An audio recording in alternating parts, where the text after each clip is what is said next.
My name is Hannah Mercer. I'm 38, and at this moment the phones in my grandmother's backyard are all buzzing because my mother has pushed one attachment into the entire family chat. 51 relatives get it at once. A formal bill for $389,400. The subject line says, "Cost of raising a disappointment." It is Mother's Day, and everyone turns toward me, waiting for me to break. What none of them knows is that the woman charging me for my childhood didn't raise me through the first 8 years of it. My grandmother did, so I don't cry, I don't defend myself. I send back one photograph. By morning, 50 relatives have blocked her. The last person left is my grandmother, and she does not block her. She does something much worse. Let me go back to the start of that day. Mother's Day in Wilmington begins before the sun is fully honest. By 7:30, the azaleas along Oleander Drive were already open and loud. When I packed a 4-layer orange chiffon cake and a chilled tub of raspberry cream into my car, the humidity already felt like wet cotton against my skin. I bake for a living. I own Sweet Harbor Bakery, 2 storefronts now, plus a catering kitchen that takes more of my week than I ever admit out loud. I didn't set out to build a business. I was 2 years into a nursing program at Cape Fear College when Grandma Evelyn had her first stroke. Someone had to move in, manage medication, cook real food, sit through rehab appointments, and keep the house from sliding into neglect. My mother did not volunteer. She had only returned to my life when I was 8, after she married Russell Rhodes and had my half-sister, Chloe.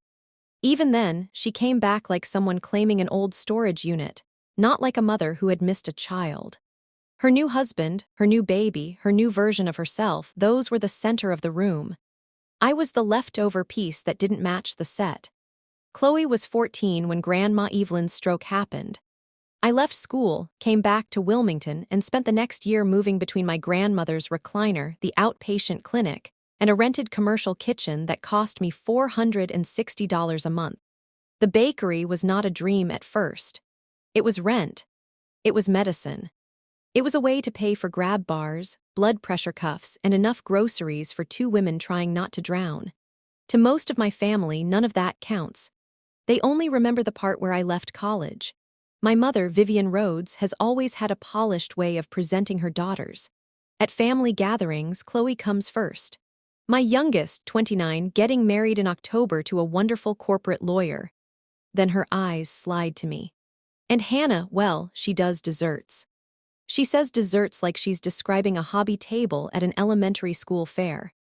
I have catered receptions for 320 guests. I employ 13 people. Last year, my catering arm brought in more revenue than her property office. But in Vivian's story, I am still the dropout with powdered sugar on her shirt. That afternoon, I turned onto the Shell-End gravel road that led to Grandma Evelyn's place in Masonboro Sound, with the cake belted carefully into the passenger seat. I would learn later that my mother already had the message waiting in her purse, drafted almost a month before. Evelyn Mercer's house sits behind a row of wax myrtles, a low cottage from the 1940s with a screened porch wrapped around 2 sides, blue shutters that need repainting, and a ceiling fan that clicks every 3rd turn. There is a tulip poplar out front, old enough to lean toward the house as if listening. That place is the only home I have ever trusted completely. Grandma met me at the door. She was 84, 5 feet tall on a good morning, with hands still steady enough to write checks in a straight line. She hugged me, and she smelled like rose soap and iced tea. "Show me the cake, honey." I held the carrier up. She studied it with the seriousness of an inspector, turned it slightly, then nodded. "You made that one with your whole heart." Then she asked about the resort breakfast contract I had won 3 weeks earlier. Not, "Is that nice?" Not, "Are you still doing okay with your little shop?" Real questions. Staffing, margin, deposit terms, delivery schedule. Evelyn had worked as an accounts clerk for 42 years, and numbers to her were not decorations, they were proof. She was the only person in the family who treated my work as work. The house was already crowded. My mother's sister, Paula Evans, was arranging pickled okra and deviled eggs. Uncle Martin Hale was on the back deck arguing with the grill lighter. Cousins and second cousins were everywhere, balancing paper plates, chasing kids, reaching past each other for serving spoons. It was the usual Mercer Mother's Day spread. Then I heard my mother from the kitchen. She was speaking to Paula in that carrying voice she uses when she wants someone in another room to hear. I have handled everything myself for years. Everything. Nobody steps up for me. Nobody. I stopped in the hallway. That was not true. Grandma Evelyn, behind me with a stack of napkins in one hand, squeezed my wrist once. She knew it too. A lie that gets repeated often enough does something strange. It begins to sound inherited and starts sounding like family history. For weeks before Mother's Day, Vivian had been working through the phone tree like a campaign manager. One wounded sigh here, one little comment there. Hannah barely visits. Hannah hasn't offered a cent toward Chloe's wedding. I gave up everything, and what has she ever given me back? By the time everyone gathered at Grandma's house, the verdict had already been written. I felt it in the extra beat people took before smiling at me. I heard it in the jokes that came wrapped in laughter but carried a point. My cousin Logan, 26 and always too sure he was funny, lifted his paper cup at me. "So when do we get family discounts on all those fancy cakes?" A few people laughed. Not loudly, but enough. Chloe touched my elbow. "Don't mind him, Han, he's just teasing." Chloe usually meant well.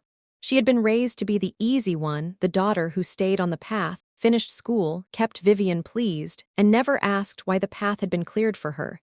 She had no idea what it felt like to be the other daughter, the one used as an example of what not to become. I carried the cake out to the long table on the deck. Pitchers of tea sweated onto plastic cloth. Citronella smoke curled under the porch roof. A little Bluetooth speaker played old gospel songs. Cicadas screamed from the pine trees as if they had been hired to cover awkward silences.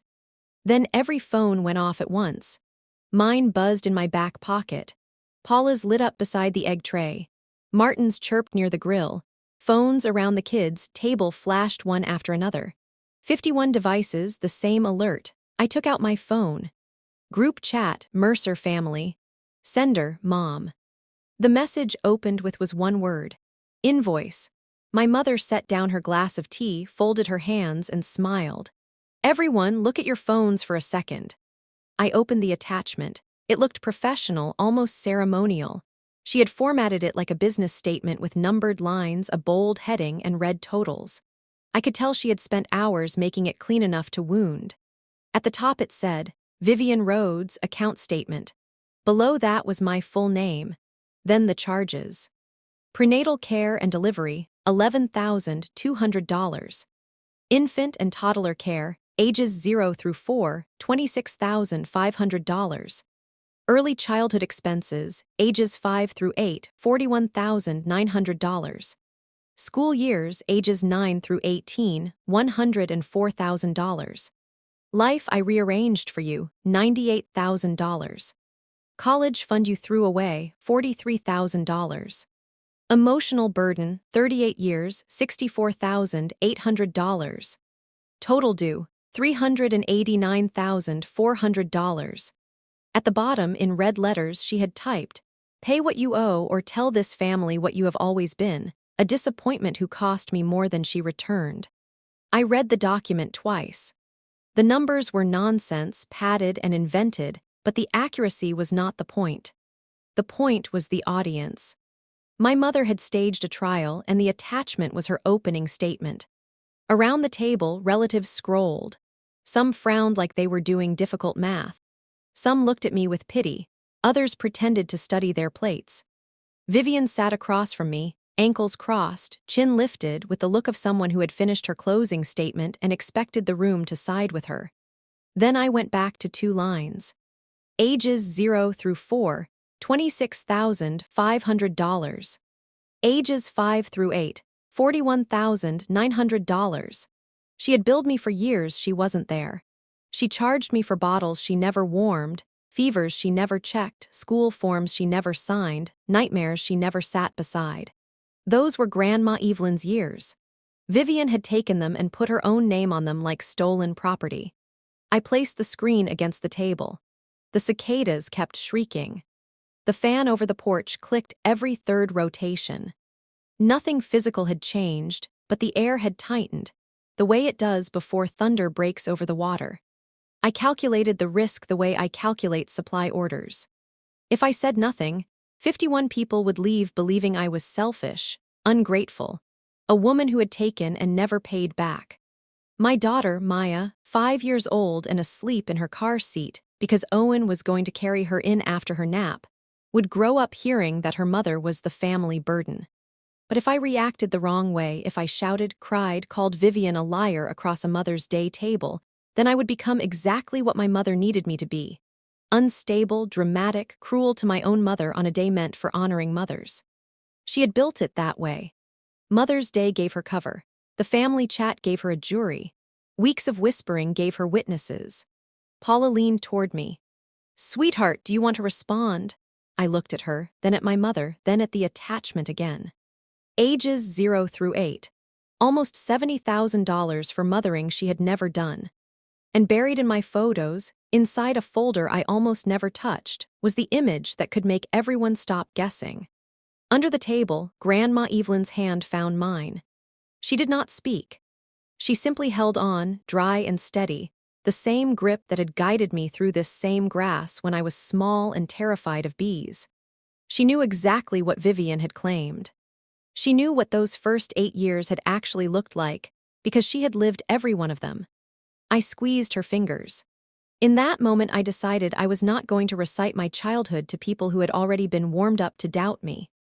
I would not explain the nights Grandma rocked me in the recliner, the mornings she packed oatmeal in a plastic bowl because money was tight, the summer she taught me letters from grocery labels because children's books cost extra. Stories can be argued with. Evidence is harder. There was one photograph and I knew the file before I even opened it. The picture had been taken on this porch on Mother's Day 35 years earlier. I was 3, balanced on Grandma Evelyn's hip, squinting in sunlight. Behind us was the same tulip poplar, thinner then, and the same porch screen patched in the corner. Vivian was not in the picture because Vivian was not in the house. She was not in my daily life that year.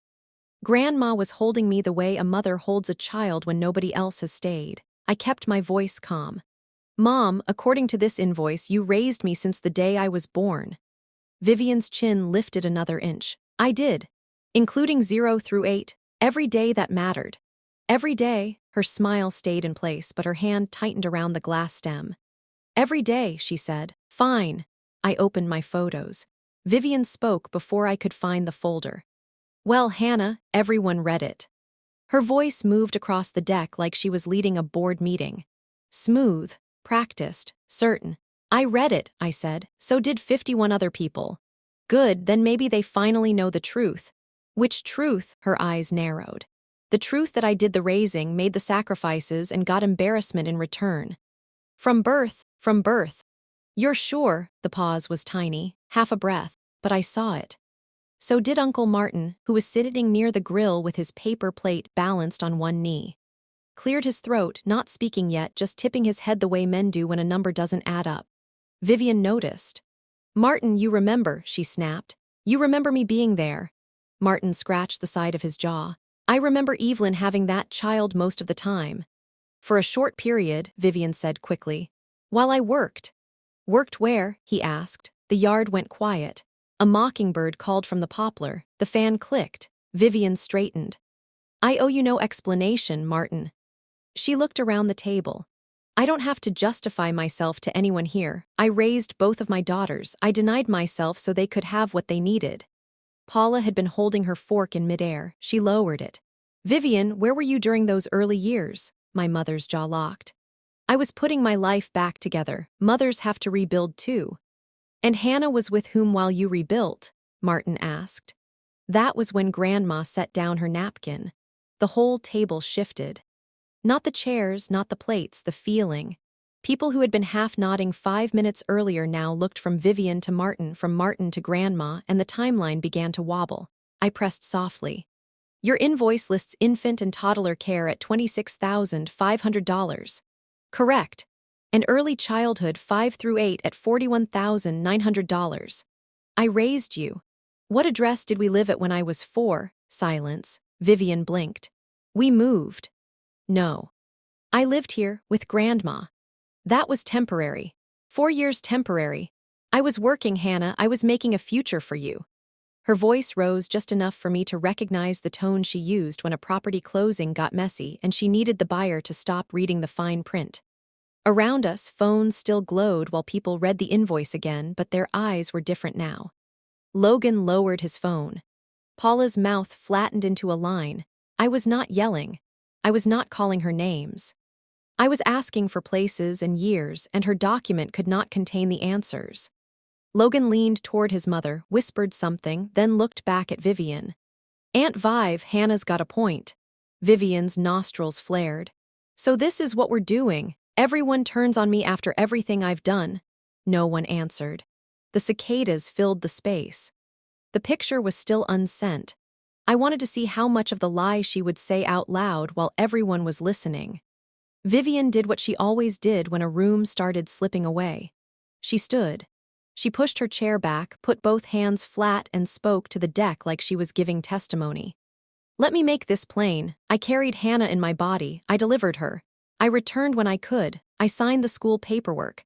I drove when there were appointments, activities, You enrolled me in 4th grade, I said. I was 9. Another silence. Because if 4th grade was hers, then kindergarten through 3rd grade belonged to someone else. Everyone at that table had enough schooling to understand that. Vivian's voice sharpened. You are twisting this. I'm naming a grade. Chloe, sitting beside my mother, looked at her with an expression I had almost never seen on her face. Confusion, not anger. Mom, you always told me you raised Hannah alone from the start. I did. Then who took her to kindergarten? Vivian turned toward her. Chloe, this has nothing to do with you. It's not a complicated question. The backyard seemed to shrink. The table between us was covered with casseroles, cornbread, beans, and the cake I had baked before dawn, but suddenly it felt less like a meal and more like a witness stand. Grandma Evelyn stood. Slowly, because she was 84 and her knees had earned their complaints. But when Evelyn Mercer stands, people notice. She said nothing. She went through the screen door into the house. The spring groaned, then slapped behind her. Half a minute later, she came back carrying a shoebox, the corners soft, the lid bowed, a rubber band stretched around it. She placed it beside the eggs, close enough to the sweating tea pitcher to leave a ring nearby.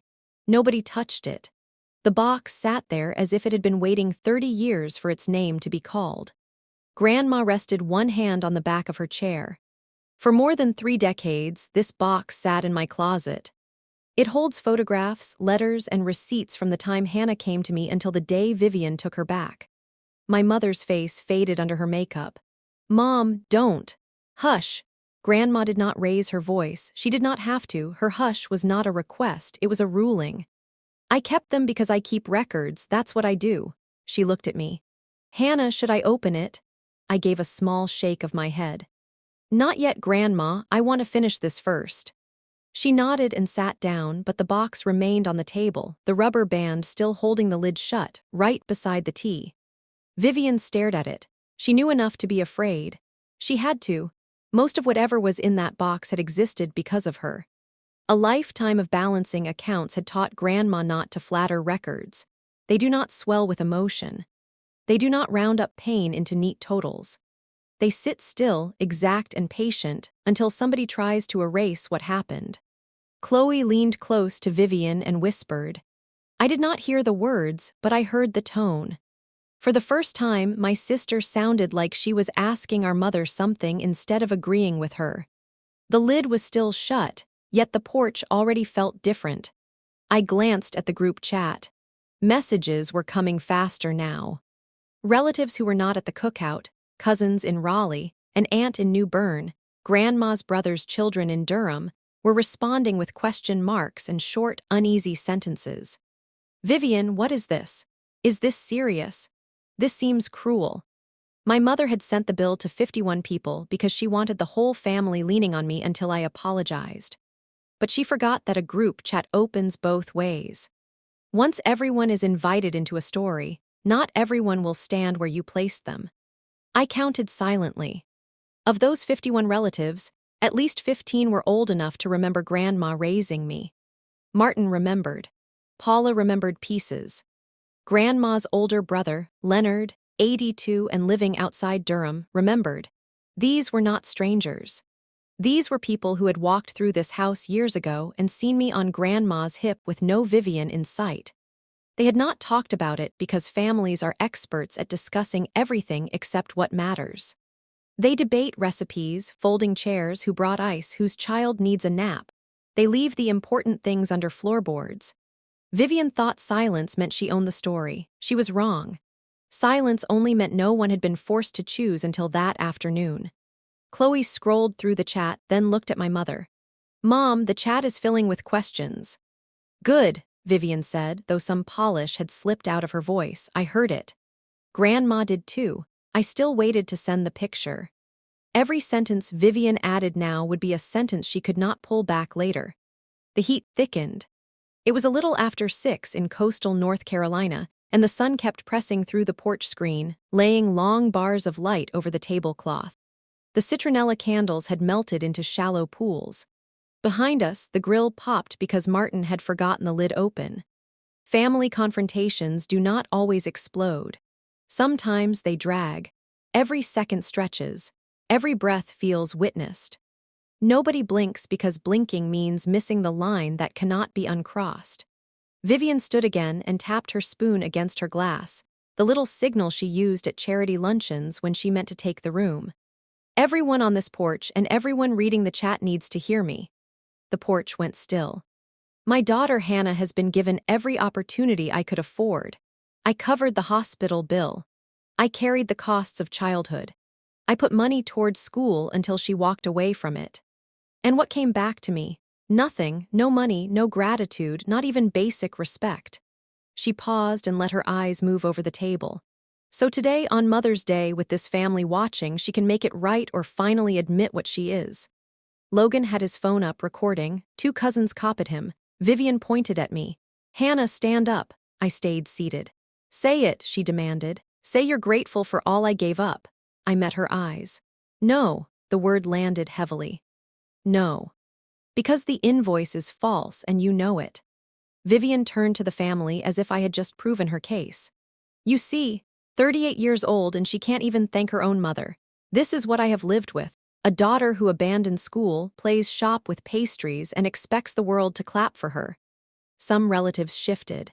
A few of the people she had primed beforehand nodded weakly. A younger cousin of my mother, Renee, spoke from the far end of the table. "Hannah, it's Mother's Day. Just say you appreciate her." "I do appreciate the person who raised me," I said. Vivian's smile cracked. "I raised you." "Mom," my voice stayed flat. "You sent a $389,400 bill to 51 relatives and called me a disappointment. On Mother's Day, with Grandma sitting right here after she was the one who— Don't you dare." Her voice split for the first time, and sadness was not the reason. From control slipping. "Don't sit there and pretend I was not your mother." "I'm not pretending, I'm asking you to tell the truth about the years." "I was there." She yelled the words and the yard seemed to absorb them. A toddler near the steps started crying. Chloe put a hand on Vivian's arm. "Mom, please sit down." Vivian pulled away.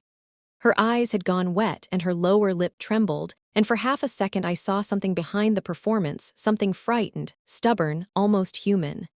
She needed her version to hold. She had been living inside it for more than 30 years. If it collapsed, what was left of her sacrifice story? I could have crushed her with words. I could have risen and named each address, every year, every night Grandma spent in the rocking chair while Vivian built a new life 2 states away. I could also have told them about the monthly transfers I had sent Grandma for 7 years, for the roof, the second round of physical therapy, the new water heater, the prescription gap. But you do not beat a rehearsed lie by talking louder. You beat it by showing the thing it cannot swallow. "Mom, your bill covers age 0 through 8. I raised you. Then you'll recognize the picture I'm about to send." I opened the folder named Grandma Evie and found the scan. It was an old Polaroid, faded warm at the edges, the whites gone creamy with age. In it, a woman stood on this very porch. Familiar screens, crooked boards, the tree behind her holding a little girl on her hip. The child wore a green romper and had one fist tangled in the woman's collar. The woman's apron had flour dust across the front. She was smiling at whoever held the camera. The woman was Grandma Evelyn. The child was me. On the strip at the bottom, in Grandma's careful handwriting, was the date. May 12, 1991, Mother's Day. Vivian was absent from the frame, absent from the house, absent from my days that year. I glanced from my mother to the family chat. Under the photo, I typed, "Happy Mother's Day to the woman who did the raising." My thumb stopped above the button. I need you to understand that I had not planned any of this. I did not arrive with a strategy. I did not come to ambush my mother. I brought a cake because Grandma wanted me there, and because no matter what had happened before, I still answered when this family called. But Vivian had sent a bill. She had called me a disappointment in front of 51 people. She had charged me nearly $70,000 for 8 years of care she never gave. And all I had to cut through the story she had spent decades polishing was that one image of the woman whose arms had carried me. I hit send. At 6:18 p.m. on Mother's Day, the picture appeared in the Mercer family chat. Every phone on the porch buzzed. Then the phones in Raleigh, New Bern, Durham, Charlotte, Fayetteville. 51 screens carried the same photo and the same sentence. People stared down, then lifted their eyes. Then at Vivian. Then at Grandma Evelyn, who sat with both hands folded in front of her and did not react to the murmur rising around her. Logan lowered his camera. Paula covered her mouth. Martin closed his eyes and gave a slow shake of his head like a man seeing what something he has suspected for decades is finally put in front of him. Chloe stared at the picture. She zoomed in on the date. She looked at Grandma. She looked at Vivian. Then, for the first time I can remember, Chloe did not defend our mother. She simply placed her phone face down and went quiet. Uncle Martin spoke first. He did not speak to Vivian. He spoke to the table.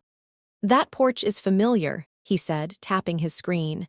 "I remember Evelyn carrying Hannah that summer. Vivian had left before Christmas the year before, hadn't she?" "Martin," Vivian warned. "You were in Knoxville," he said, "for more than 2 years. I was working. You were not here." Paula looked up from her phone. "Vivian, did you bill her for years Mama raised her?" "That picture proves nothing," Vivian said, but her voice had gone thin. "It proves your child was being held," Martin said, "and not by you." A second cousin, Jenna Price, 63 and usually allergic to conflict, turned to Grandma. "Miss Evelyn, is it true? Did Hannah live with you all those first years?" Grandma folded her napkin once, then again. 8 years, she said. "From the night Vivian left her in a carrier by my kitchen door until the day Vivian came back and took her with a new last name and a new baby on the way. Hannah was 8. She had already lost her first tooth at this table. That detail changed the room. The first tooth made it real. It was not about numbers on a fake invoice anymore. Now it was about a grandmother washing sheets, tying shoes, teaching a child where to put a tooth for the ferry, combing hair for school pictures, and packing breakfast while the child's mother was somewhere else becoming someone else. Vivian gripped the table. "I returned. I raised her from then on. That counts." "No one said it doesn't," I told her, "but you don't get to charge me for the years you missed." Grandma reached for my phone and I handed it over. She lifted it so the people across from her could see the picture clearly. "I took this. Mother's Day, 1991. Hannah was 3. She came to me at 5 months." Grandma lowered the phone. "There was no loss in raising her. She needed someone, and when her mother left, she became mine to protect." I watched Vivian's hands. Her knuckles were pale against the edge of her chair. "Mom, you don't have to do this," I said. "Yes, I do." Grandma's voice was level like a ruler, level like the bottom line of a ledger. "For more than 30 years, I kept quiet because Vivian is my daughter. I believed she might come around. I thought maybe she would at least admit the truth to herself, even if she never said it to the family." The fan clicked. "But today she sent a bill. She charged Hannah for the years when I rocked her, taught letters from soup labels, taking her to the bus stop with an umbrella in one hand and her lunch in the other." Grandma looked at me. Reading started at my table. Measuring flour started in my kitchen. Manners, patience, keeping your word, all of that was practiced here. When she opened that bakery, I saw my own kitchen walking out into the world. My throat closed so fast it hurt. I did not cry. Not in front of 51 relatives and my mother's collapsing face.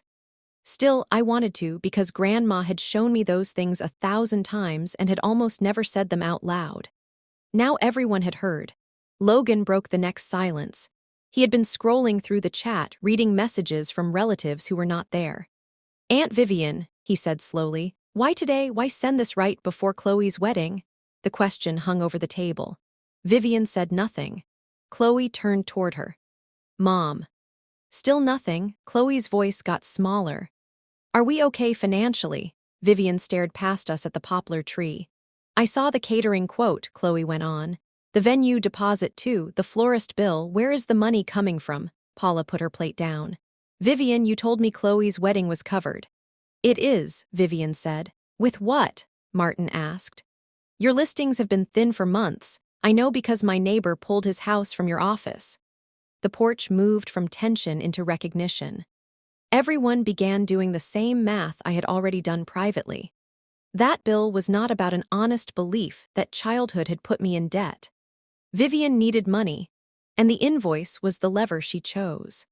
The daughter she had labeled a bad investment was meant to produce a check large enough to save the wedding spectacle she could no longer pay for. Chloe looked at our mother the way someone looks at a road sign after realizing they have been driving the wrong direction for miles. "You told me Hannah was selfish," she said. "You told me she never helped anyone." "She hasn't. She paid for Grandma's roof," Chloe said. "And the therapy after the second stroke. Grandma told me last Christmas." Vivian's face closed. The bill had never been about what happened years ago. It was about what Vivian needed now. I got to my feet without making a show of it, moving my chair back like dinner had simply ended. "That photo was not sent to shame you, Mom." Vivian kept her eyes away from mine. "I sent it because I am finished answering to a name that does not belong to me. I am not your disappointment, and I do not owe you a debt. I left school because Grandma required care and everyone else stayed away." Through the screen door, I could see Maya asleep on a blanket inside the living room. Owen had carried her in, and she was asleep with her thumb near her mouth, unaware that 10 feet away her mother's family was splitting open. I looked back at Vivian. "Do not ever use that word about me where my daughter can hear it." My voice stayed quiet, and I knew that line would never move. Then I sat and covered Grandma's hand with mine. "Thank you," I said, "for all of it." Grandma patted my fingers, her eyes shone but her jaw stayed firm. She nodded the way she did when columns balanced. Vivian stared at the shoebox. She knew that box held more, she had always known. "We're finished here," she said, getting up. "I'm leaving." "You can choose that." She snatched up her purse. "Chloe, come on." Chloe did not move. "I'm staying." Vivian looked as if she had misheard. "What?" "I'm staying. I need a minute with Grandma." Vivian left the porch by herself. Gravel snapped under her heels, a car door banged, an engine turned over, and then the driveway was empty. No one touched the food. The tea kept sweating on the table. The poplar leaves barely moved. That night I did not sleep. Owen put Maya to bed, then sat beside me on the couch without trying to fix anything, which is one of the best things about him. I scrolled through the family chat for hours. The Polaroid sat near the top like evidence pinned to a board. Under it, messages kept appearing. Cousins I had not spoken with in years weighed in. Grandma's brother Leonard typed in all caps because he has never trusted lowercase letters. I remember EVELYN raising THAT baby. VIVIAN was not there. "This is true." Paula sent a voice message. I played it quietly. "Vivian, you're my sister and I care about you, but what you did was wrong, you already know that." Jenna posted a picture from a family reunion in 1994. Grandma sat in a folding chair with me on her lap. I was about 6. Vivian was not in the picture. By 10:30, relatives had begun leaving the chat, not muting it, leaving, then blocking. No one asked my permission. No one needed it. One by one, 50 members of the Mercer family either left the thread or blocked Vivian's number entirely. Owen watched the number with me. 46, he said, then 48. Just before midnight, 50.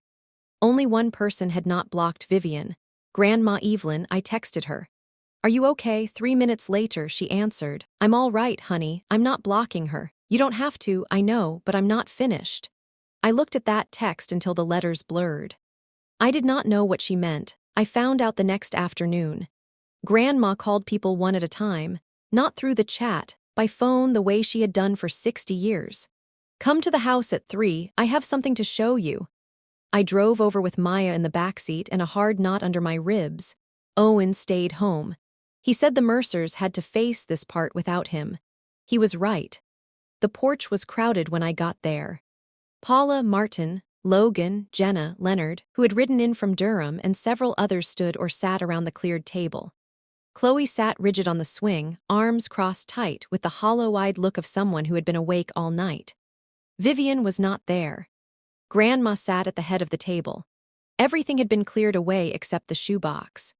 She looked smaller than the day before, and for a moment I worried the confrontation, the heat, and the weight of old truth might be too much for her.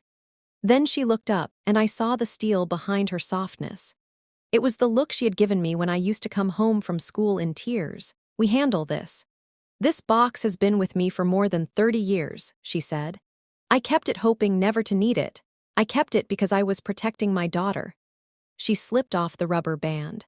But yesterday, Vivian stood in my yard on Mother's Day, calling my granddaughter a disappointment. She charged Hannah for years of love I gave freely. I am done protecting that lie. She opened the lid. Inside were photographs, an old expense book bound in brown vinyl, and one folded letter yellowed along the creases. Grandma unfolded the letter carefully. It was written in blue pen on lined notebook paper, the cheap kind with pale red margins. The letters were small and slanted. Vivian's handwriting. Grandma raised it. This is the note Vivian placed on the kitchen table when she left Hannah with me. November 3, 1988. She did not read the whole letter, only 3 lines. Mom, I can't handle this. Then, she needs too much and I am not made for this. Then Grandma's voice caught, only for a second. Please take her until I'm ready. In the margin, written twice, was one word: failure. The porch became absolutely silent, not polite silence, not waiting silence. The silence of people understanding at the same time that the old family story had been reversed. Vivian had not sacrificed through my baby years. She had left. She had called her baby a failure, wrote it herself, and left. Then years later she returned, rebuilt the past, made herself the devoted mother, and turned me into the debt she had carried. Chloe was shaking, not sobbing, just shaking. She always said she never left, Chloe whispered. Leonard removed his glasses and pressed his fingers against his eyes. Evie, he said, we should have spoken up years ago. Yes, Grandma said. We should have. She smoothed the letter on the tabletop and weighted one corner with the shoebox lid against the breeze. Vivian had charged me for abandoned years, and her own handwriting proved it. Grandma was not finished. She reached into the box and pulled out the brown expense book. Columns listing dates, names, and amounts filled every page in her neat accountant's handwriting. For the last 10 years, she said, Vivian has borrowed from me, always privately, always with a request that I keep quiet. She turned to a tabbed page. $2,300 when her car note was overdue. $5,700 after a sale collapsed. $14,500 toward Chloe's venue deposit. $900 here, $2,000 there. I kept records because that is what I do. She closed the book. The total is $49,650. Paula covered her mouth. Martin exhaled through his nose. So when she said nobody helped her, Paula asked. I was helping, Grandma said. Again and again, and she let everyone believe she stood alone. I had known Grandma helped Vivian sometimes. I had not known the amount. Nearly $50,000 from an 84-year-old woman who clipped coupons and still saved foil if it was clean enough to reuse. Grandma stood. Logan moved to help, but she lifted a hand and he stopped. Vivian, if this reaches you, and I know it will, listen carefully. She spoke to the porch with the same directness she must have used in rooms full of ledgers and auditors. without ornament, without fear. I am finished. There will be no more loans and no more hiding. Until you tell the whole truth to your daughters, this family, and yourself, this door stays closed to you. That was all. No yelling, no curse, no sobbing speech. Just a boundary drawn by an 84-year-old bookkeeper in ink that would not erase. After Grandma finished, Chloe came to me on the porch steps. Her mascara had dried in dark tracks, and her engagement ring flashed in the afternoon light. "Hannah," she said, "I trusted her version. All my life I swallowed it, that you were cold, that you left the family behind, that you never cared." She wiped her cheeks with her wrist.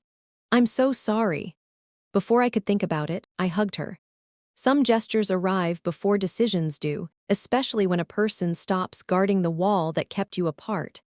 She stayed in that hug longer than I thought she would. "That letter," she said, "I didn't know," against my shoulder. "I didn't know she walked away. I know. And everything you've paid for Grandma, the roof repairs, the rehab bills, everything else. Mom said you never helped with a thing." "Mom told you a lot." Chloe pulled back. "What do I do now?" "Start with what's true," I said. "Then go from there." I did not list every wrong Vivian had done. I did not tell Chloe to choose a side. I did not post the letter online. I did not call every cousin to make sure they understood the story correctly. The photograph had spoken. The letter had said the rest. On the drive home, Owen called to ask if I was all right. Maya was humming in the backseat, a little tune Grandma had sung over me when I was small. "I think I am," I said. 2 weeks later, the consequences had settled into shapes people could measure. Vivian was asked to step back from the church welcome committee, which in a church like hers meant exactly what it sounded like. 2 property clients withdrew their listings. A third went silent and signed elsewhere. Word travels in Wilmington slowly, but it travels like damp through wood. You may not see it moving until the paint begins to peel. Chloe canceled the big wedding, not the marriage. She and Derek married at the courthouse. Later, she called me in the cream dress she had chosen. "I didn't need 240 people watching me promise something," she said. "I only needed the promise to be real." Grandma kept her word. She did not call Vivian, did not send money, did not soften the boundary because time had passed. Vivian started counseling. I heard from Chloe that she cried through most of her second appointment. I did not feel triumphant. Mostly I was tired. My own life did not become cinematic. On Tuesday, I went back to the bakery and rolled out 700 biscuits for a corporate breakfast. That is a bakery really is, not a symbol, a schedule. Still, things shifted. Cousins who had not called in years began calling.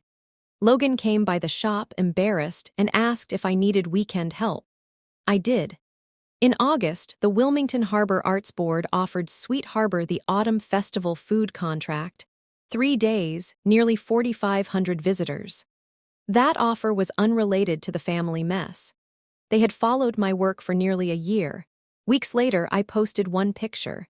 Grandma Evelyn sitting at the counter in my bakery, eating orange chiffon cake with a dusting of flour on her sleeve. Caption, "She raised me." Vivian liked the picture. She did not comment. It was not an apology and it was not enough. Still, it was the first honest gesture I had seen from her in years. In September, Grandma invited me to supper. Roast chicken, the good plates, iced tea she brewed herself. "I didn't bring out that box to punish Vivian," she said. "I brought it out because she used my own yard to price the child my love helped shape." She set down her fork. "I took you in at 52 when my paycheck barely stretched far enough for me. I would make the same choice again. But I will not allow anyone, not even my daughter, to price that love and hand you the bill." "You didn't ruin her," Grandma said. "She did that. You just stopped carrying the lie." We ate while the screen door stood open and salt air mixed with cut grass, the ceiling fan clicking every third turn. Thanksgiving came back to Grandma's house. The table was set for 15, smaller than before, but everyone there had chosen to come. Through the kitchen window, I saw Vivian's car. She sat behind the wheel for nearly a minute before walking in and asking Grandma if she could help. Grandma handed her a peeler. "Potatoes." When Vivian saw me, she said, "Hannah, I'm glad you're here. I told you I'd come." Your bakery, the festival contract, Chloe told me that's impressive. Thank you, Mom. There was no hug, no tearful reunion. She was in counseling, she was trying. That was all I was willing to say. After dinner, I sat with Maya on the porch and opened the old Polaroid on my phone. See this lady? I asked. That's your great-grandma Evelyn, and that little girl is me. Maya leaned closer. She's holding you. Yes, baby, I said. She held me for a very long time.